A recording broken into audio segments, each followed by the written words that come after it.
Hello hello, ఎవరు? భారతీయుడు. మీరు మీరు బతికే ఉన్నాను. చూడండి, ఈ అప్లికేషన్ తీసుకుని బిల్డింగ్ లోపలికి వెళ్ళండి. ఓ 1000 రూపాయలు చిల్లర కొట్టి అది తీసుకుపో.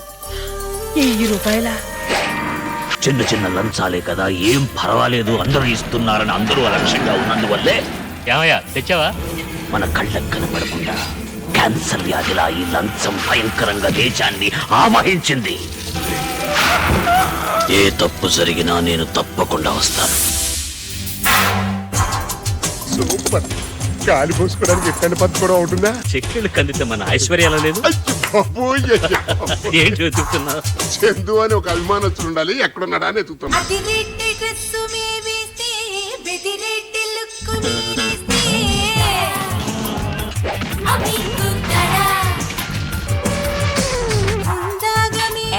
నువ్వు లవరు కదా? None of your business. Chandu ఎవరిది?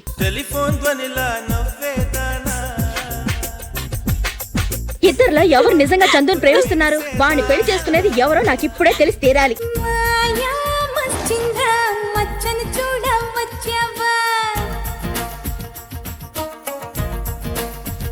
కాదన్నయ్య, 5ో 10ో అయితే పర్వాలేదు. 20,000 రూపాయలు ఇస్తావు. పచ్చని చిలుకలు తోడుంటే, పాడే కోయిల వెంటుంటే, భూలోకమే ఆనందానికి. ఉద్యోగం సద్యోగం లేని వాడికి ఎందుకు 20,000 రూపాయలు? ఎంప్లాయ్మెంట్ ఎక్స్చేంజ్ లో నా పేరు ఇంత క్రితం రిజిస్టర్ చేసినట్టు డేట్ మార్చడం. తప్పుడు దారిలో వచ్చే ఆ ఉద్యోగం నీకు అవసరం లేదు. చిన్న చిన్న గూటిలోనే స్వర్గముందిలే. అరే ప్రేమ ఉంటే చాలునంట, డబ్బు గిప్పులెందుకంట. స్వతంత్ర పోరాటం అంటే ఏమిటో నీకు అసలు తెలుసా?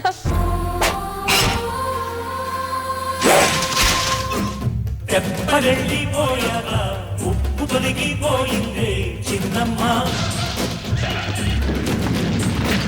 నట్టనది రాజీలు డబ్బు మొక్క విచ్చిందే చిట్టమ్మ.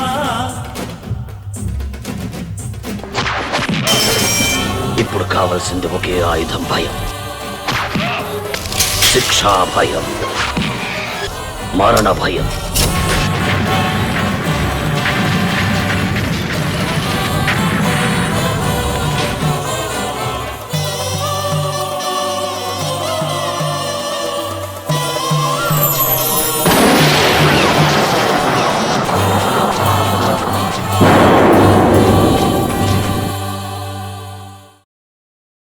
లంచం తీసుకోవడము తప్పు, ఇవ్వడము తప్పని అందరూ గ్రహించటానికి